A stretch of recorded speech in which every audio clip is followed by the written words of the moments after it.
Di langit Kahyangan yang biasanya bersinar tenang, hari itu terjadi kegaduhan luar biasa.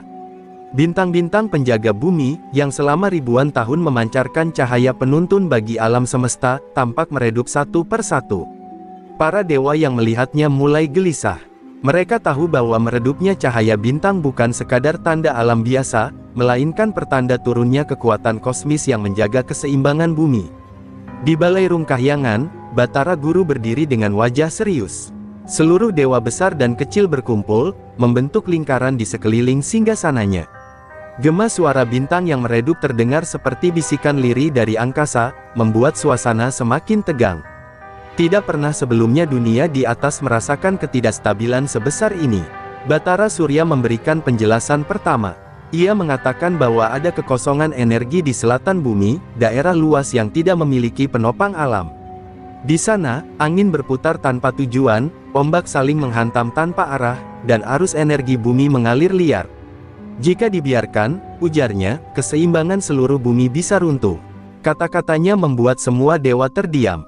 Batari Uma, dengan wajah penuh keprihatinan, mengungkap bahwa ia sudah melihat penglihatan buruk dalam mimpinya. Dalam mimpinya itu, ada pusaran besar di laut selatan yang menyedot cahaya dari langit, membuat dunia perlahan gelap. Ia yakin itu berkaitan dengan meredupnya bintang-bintang. Penglihatan itu bukan sekadar mimpi, melainkan pesan dari alam. Para dewa mulai berbisik-bisik. Mereka saling menatap, menyadari satu hal penting, bumi membutuhkan penopang baru. Selama ini wilayah selatan bumi memang kosong, hanya dihuni lautan luas dan angin yang bergejolak. Tanpa daratan yang kuat sebagai penyeimbang, energi bumi dapat meluap kapan saja dan memicu bencana kosmis. Batara Guru mengangkat tangan, menghentikan kegaduhan. Suaranya menggema memenuhi Balairung. Jika kita tidak bertindak sekarang, katanya, kita akan kehilangan kendali atas dunia manusia. Kata-kata itu membuat semua dewa terdiam. Mereka tahu, apapun keputusan sang pemimpin Kahyangan, itu akan menentukan nasib bumi. Pada saat itulah Batara Guru memerintahkan para dewa untuk mencari jalan menghadirkan daratan baru di selatan. Tidak sembarang daratan, tetapi daratan yang bisa menstabilkan pergerakan energi alam. Daratan itu harus menjadi penopang bagi bintang-bintang penjaga bumi agar cahayanya kembali bersinar terang. Semua dewa menyadari bahwa tugas ini bukan hal kecil. Ketika para dewa keluar dari Balairung untuk mempersiapkan diri, langit Kahyangan kembali bergetar ringan. Bintang-bintang masih meredup, seolah menunggu keputusan besar yang akan mengubah wajah bumi. Dalam kegelisahan itu, dimulailah perjalanan panjang yang kelak akan melahirkan sebuah pulau besar, pulau yang akan dikenal sebagai Jawa Dwipa, Pulau Jawa. Setelah para dewa meninggalkan Balairung Kahyangan, Batara Guru memanggil seorang sosok yang jarang muncul di hadapan publik Kahyangan, Sang Hyang Antaboga. Ia adalah naga leluhur yang bijaksana, penjaga pengetahuan kuno yang hanya diketahui sedikit dewa. Tubuhnya berkilau hijau keemasan, matanya dalam seperti menyimpan sejarah ribuan tahun. Ketika Antaboga tiba, suasana berubah menjadi lebih hening, seakan seluruh langit menunduk hormat. Batara Guru langsung menjelaskan keadaan bintang-bintang yang meredup dan kekacauan energi di selatan bumi. Antaboga mendengarkan tanpa satu kata pun terucap. Begitu penjelasan selesai, naga tua itu menutup matanya dan tubuhnya memancarkan cahaya lembut. Seolah ia sedang membuka pintu ke masa lampau, mencari jawaban yang terpendam dalam lipatan waktu. Tak lama kemudian, Antaboga menghembuskan napas panjang. Aku telah melihatnya, katanya lembut namun menggetarkan seluruh ruang. Di selatan bumi, ada kekosongan yang seharusnya telah terisi sejak ribuan tahun lalu. Namun daratan yang ditakdirkan lahir di sana tak pernah muncul karena api dan air tidak bergerak seimbang. Para dewa yang mendengarkan terdiam, memahami bahwa akar masalah ternyata jauh lebih dalam dari yang mereka duga. Antaboga kemudian melanjutkan ramalannya. Dalam penglihatannya, ia melihat sebuah gunung suci bernama Gunung Suwung, gunung tak berwujud yang hanya ada dalam lapisan energi dunia gaib. Gunung itu adalah bentuk awal dari daratan yang seharusnya mengisi selatan bumi. Namun gunung itu tetap kosong, suwung, karena tak ada makhluk yang mampu memanggilnya untuk turun ke dunia nyata. Para dewa saling memandang. Nama, Gunung Suwung, bukanlah nama yang baru, tapi juga tidak pernah benar-benar dimengerti. Legenda purba menyebut gunung itu sebagai bayangan daratan, tempat asal mula semua gunung di bumi. Namun belum pernah ada dewa yang mampu memilikinya atau menggunakannya. Kini, untuk pertama kalinya, bayangan itu muncul dalam ramalan sebagai kunci penyelamatan bumi. Antaboga pun mengatakan bahwa Gunung Suwung hanya dapat diwujudkan jika ada makhluk yang mampu menggabungkan 3 unsur purba, api dari perut bumi, angin dari langit, dan air dari samudra selatan. Ketiganya harus disatukan oleh makhluk yang kuat namun berhati tenang. Hanya mereka, dalam raga maupun jiwa, yang bisa memanggil Gunung Suwung agar turun ke dunia manusia dan menjadi daratan nyata. Mendengar itu, Batara Guru merasa harapan kembali muncul. Ia tahu hanya sedikit makhluk yang mampu mengendalikan unsur-unsur purba. Dan di antara mereka, hanya satu nama yang sempurna bagi tugas besar ini, Naga Antaboga sendiri. Meskipun tua, ia adalah penguasa unsur bumi dan penjaga keseimbangan alam. Namun Batara Guru sadar bahwa tugas itu terlalu besar jika hanya ditanggung satu makhluk. Karena itu, Batara Guru menetapkan keputusan penting, Antaboga tidak akan menjalankan tugas ini sendirian. Ia akan ditemani adiknya, Naga Taksaka, yang menguasai angin dan bisa menyelam hingga dasar samudra. Dua naga ini akan membawa dunia menuju babak baru. Dengan demikian, langkah pertama menuju kelahiran Pulau Jawa telah diputuskan, dan takdir mulai berjalan. Setelah ramalan Gunung Suwung diungkapkan, Batara Guru memanggil Naga Taksaka untuk hadir di Balairung Kahyangan. Tubuh Taksaka panjang berlapis sisik biru keperakan, dan cahaya petir tampak mengalir lembut di antara sisiknya. Ia adalah naga muda yang lebih lincah dan agresif dibandingkan Antaboga. Ketika ia tiba, suaranya bergaung lantang, "Kakakku memanggilku, dan kini aku datang." Aura langit seketika berubah, seolah angin ikut bergerak mengikuti kedatangannya. Antaboga memandang adiknya dengan mata lembut. "Taksaka," katanya pelan, "tugas besar menunggu kita." Taksaka mengerutkan alis, meski rautnya tetap penuh semangat. Ia bukan tipe makhluk yang takut menghadapi bahaya. Mendengar ada misi yang melibatkan unsur purba dan samudra selatan, hatinya justru terasa membara. Ia tahu ini bukan sekadar tugas, melainkan kesempatan membuktikan diri di hadapan para dewa. Batara Guru menjelaskan bahwa meredupnya bintang-bintang dan kekacauan energi di selatan bumi hanya dapat dihentikan jika Gunung Suwung diwujudkan menjadi daratan nyata. Untuk memanggilnya turun ke alam manusia, kedua naga harus menyatukan unsur api, angin, dan air di pusat samudra selatan. Namun tempat itu bukanlah tempat biasa. Di sanalah energi liar bumi berkumpul, dijaga oleh makhluk-makhluk purba yang belum pernah melihat cahaya kahyangan. Taksaka terlihat semakin bersemangat, tetapi Antaboga justru menundukkan kepala.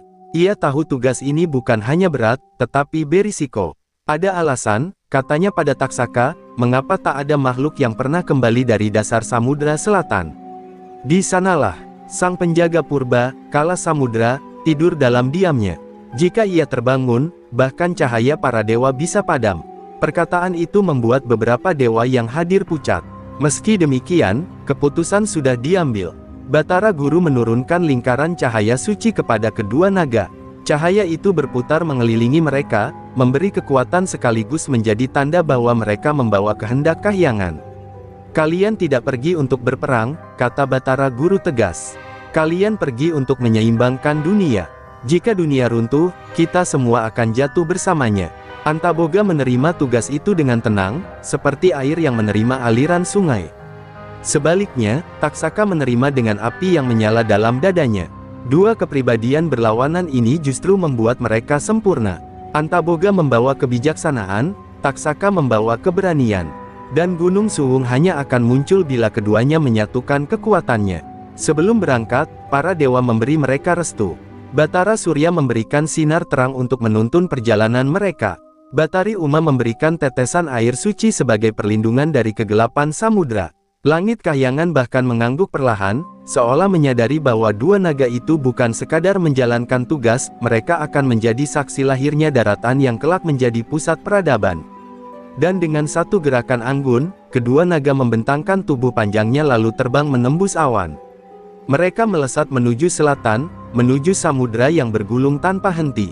Di bawah mereka, dunia manusia bersiap menjadi panggung bagi perubahan besar. Karena pada perjalanan kedua naga inilah, embrio tanah pertama Pulau Jawa akan mulai terbentuk. Angin kencang menyambut Antaboga dan Taksaka begitu mereka turun dari langit kahyangan menuju permukaan Samudra Selatan. Ombak bergulung seperti dinding air raksasa, saling menghantam dalam ritme yang tidak teratur. Taksaka memandang laut itu dengan mata penuh semangat, sementara Antaboga dapat merasakan getaran energi purba di bawah kedalaman. Inilah pusat kekacauan itu, ujar Antaboga lirih. Di bawah sana, inti bumi sedang berteriak. Tanpa ragu, Taksaka melompat ke lautan duluan, tubuhnya membelah air dengan kecepatan luar biasa. Antaboga menyusul perlahan namun pasti, menyeimbangkan aliran air yang berputar liar di sekelilingnya. Semakin dalam mereka menyelam, cahaya matahari menghilang, digantikan oleh kegelapan pekat yang terasa seperti memiliki napas sendiri. Energi dingin dan panas terasa naik turun, menciptakan pusaran besar yang berbahaya. Ketika mereka mencapai kedalaman terdalam, sebuah getaran besar mengguncang seluruh samudra. Suara berat seperti napas makhluk raksasa terdengar dari balik kabut air yang pekat. Antaboga langsung berhenti, sementara Taksaka merapatkan tubuhnya siap menyerang. Dari kegelapan itu muncul sepasang mata merah yang menyala, disusul tubuh raksasa yang terbuat dari air hitam, Kala Samudra, penjaga purba yang disebut dalam ramalan. Kala Samudra mengaum begitu keras hingga permukaan lautan di atas mereka bergolak dan memancarkan pusaran besar. Siapa berani mengganggu tidurnya penjaga laut? Suaranya menggema dalam air. Taksaka tidak gentar. Kami datang membawa misi kahyangan, serunya. Namun bagi makhluk purba itu, kata-kata para dewa bukan alasan untuk membiarkan intrusi. Ia menyerang dengan tentakel air yang panjang seperti badai hidup.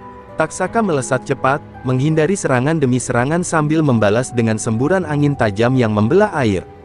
Namun kekuatan angin tidak membuat Kala Samudra mundur, malah semakin marah. Antaboga mencoba menenangkan situasi dengan menghadirkan cahaya bumi dari sisiknya yang tua.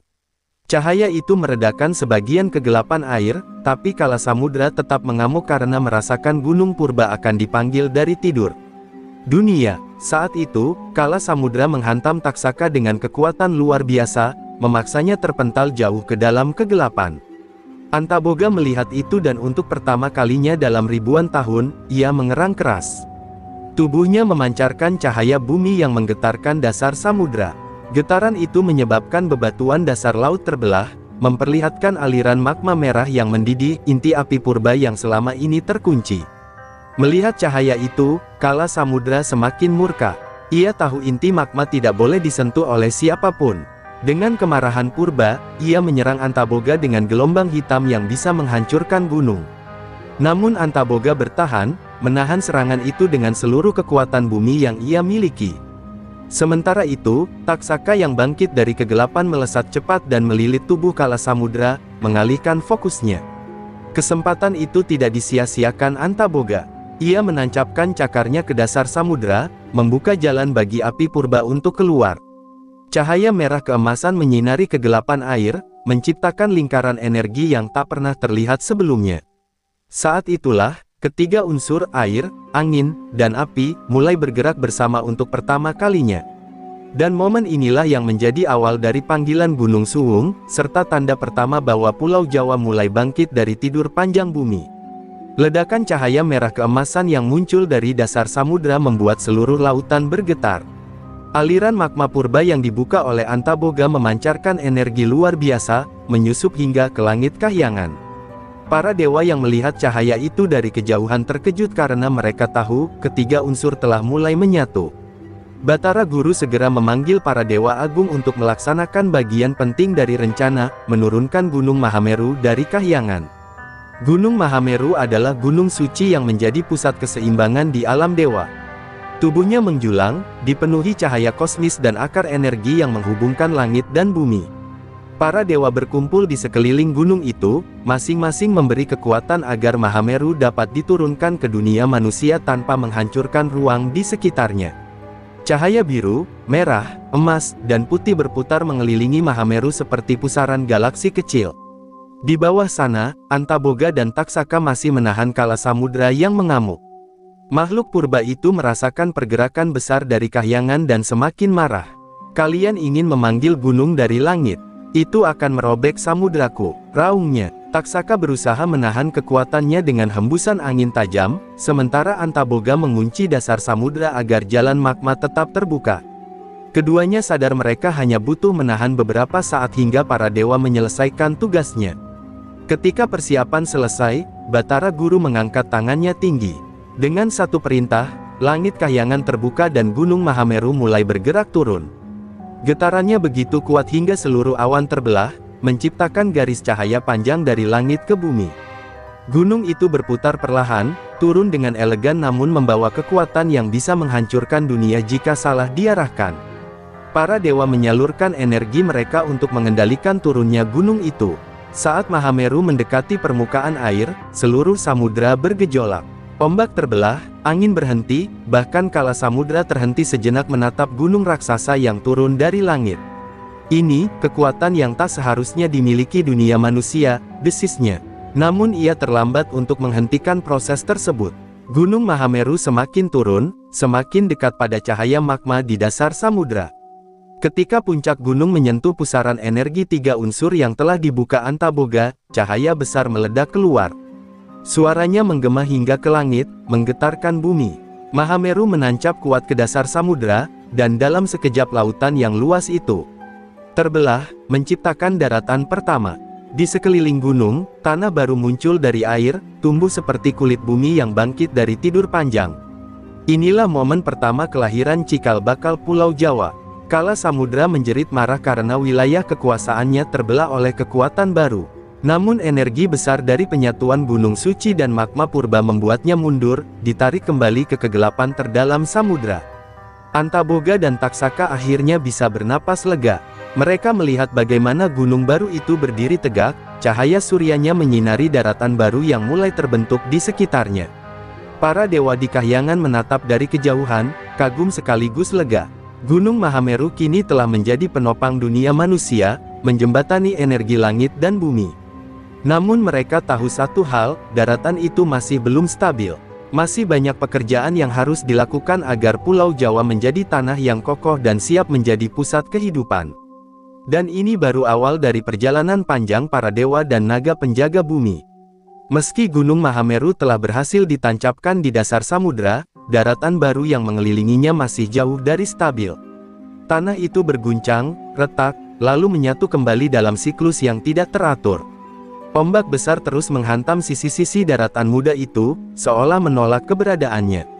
Antaboga memandang permukaan tanah yang masih basah oleh air samudra. Pulau ini belum menemukan keseimbangannya, gumamnya. Ia masih mencari bentuk yang benar. Taksaka, yang tubuhnya masih basah oleh pertempuran melawan kala samudra, mengamati gelombang liar yang menyerang daratan itu. Gunung Mahameru terlalu berat, ujarnya. Tanah ini seperti belum cukup kuat untuk menahannya. Antaboga mengangguk pelan. Ia tahu benar bahwa Mahameru bukan sekadar gunung, ia adalah pusat energi suci yang menghubungkan langit dan bumi. Beratnya bukan hanya fisik, melainkan kosmis. Ketika keduanya merenung, guncangan besar terjadi. Mahameru bergeser sedikit, mengangkat sebagian daratan hingga membentuk bukit besar, sementara sisi lainnya amblas menjadi lembah dalam. Taksaka melesat untuk menstabilkan tanah dengan kekuatan anginnya, namun angin hanya memperlambat keretakan, bukan menghentikannya. Antaboga kemudian menancapkan tubuhnya ke tanah, menyalurkan energi bumi dari dalam dirinya. Setiap sisiknya bercahaya, menenangkan tanah seperti ibu yang menenangkan anak kecil. Meski begitu, daratan itu tetap berubah-ubah bentuk. Setiap gerakan Antaboga menyebabkan garis bukit baru muncul, dan setiap hembusan Taksaka menciptakan lekukan lembah baru. Mereka sadar, pulau ini bukan hanya tanah mati, tetapi seolah hidup dan sedang lahir. Ia bergerak, bernapas, dan membentuk dirinya sesuai aliran energi baru dari Gunung Mahameru. Para dewa di kahyangan memperhatikan proses itu dengan penuh kewaspadaan. Batara Guru akhirnya memutuskan turun tangan. Ia melihat bahwa Mahameru tidak akan stabil jika hanya ditopang satu titik. Pulau ini butuh penyeimbang, katanya kepada para dewa. Mahameru terlalu besar untuk berdiri sendiri.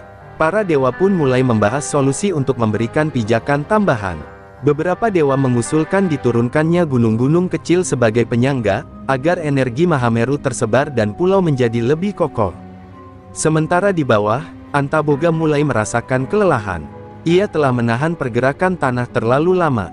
Taksaka, yang masih muda dan penuh energi, mencoba membantu dengan meniupkan angin ke arah barat dan timur, menjaga keseimbangan tekanan tanah. Namun semakin mereka menahan, semakin pulau itu menggeliat, seolah menolak dikendalikan. Ia ingin berdiri sendiri, kata Antaboga dengan suara lemah namun bijaksana.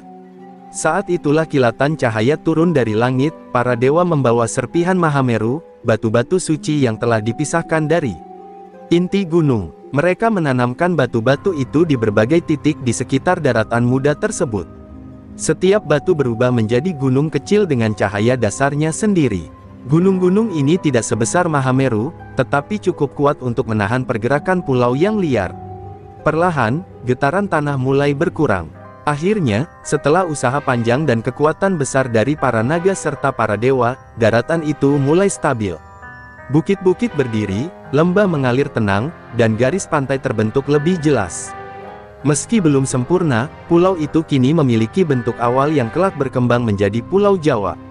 Antaboga dan Taksaka menatap hasil karya besar itu dengan rasa lega, meski mereka tahu perjalanan masih jauh dari selesai. Setelah retakan bumi raksasa itu mengubah wajah lautan, langit semakin dipenuhi awan gelap yang berputar seperti pusaran raksasa. Dari kejauhan, terdengar gemuruh aneh yang berbeda dari letusan gunung maupun pergeseran tanah. Ini adalah suara gelombang besar yang mulai bergerak dari